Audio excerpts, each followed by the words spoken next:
Viral video dua TKW berkelahi hingga saling tarik rambut di stasiun Hong Kong, diduga masalah asmara. Video dua tenaga kerja wanita berkelahi di sebuah stasiun di Hong Kong viral. Video dua TKW berkelahi itu viral usai diunggah akun Facebook Dede Cinta Nyarian pada Minggu 18 September 2022. Dalam unggahan itu, tampak dua wanita yang mengenakan celana pendek dan baju hitam. Kedua wanita itu saling menarik rambut satu sama lain.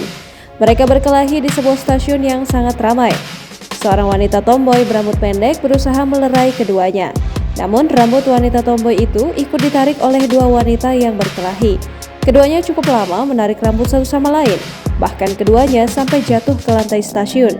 Seorang pria pun berusaha melerai perkelahian mereka. Ketiganya akhirnya dipisahkan oleh pria itu.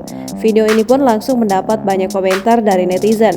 Belum diketahui secara pasti kronologi insiden itu.